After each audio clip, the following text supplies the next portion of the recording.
আসসালামু আলাইকুম, কেমন আছেন সবাই? আজ নিয়ে আসলাম নতুন একটা রেসিপি, কফি মিল্ক পুডিং।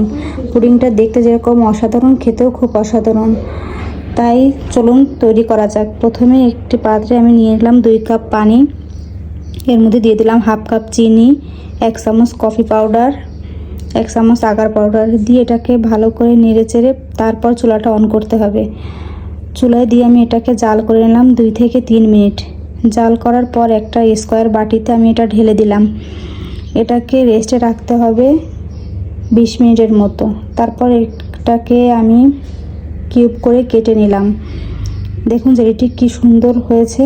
এরপর একটা পাত্রে নিয়ে নিলাম 2 কাপ দুধ, দিয়ে দিলাম তার মধ্যে 1 কাপ চিনি, 1 চামচ কফি পাউডার, 1 চামচ কোকো পাউডার। এটাকে ভালো করে নেড়ে চেড়ে তারপর চুলাটা অন করতে হবে। এরপর যে পাত্রে আমি এটা সেট করব সেই পাত্রের মধ্যে প্রথমে জেলিগুলো দিয়ে দিলাম। তারপর সেই জাল করা দুধটা উপর থেকে আবার কিছু জেলি ছড়িয়ে দিলাম। এরপর এটাকে রেস্টে রাখতে হবে 20 থেকে 25 মিনিট। তারপর এটাকে একটা নাইফের সাহায্যে কেটে দিলাম। দেখেন এটা দেখতে খুব অসাধারণ হয়েছে, খেতেও খুব অসাধারণ।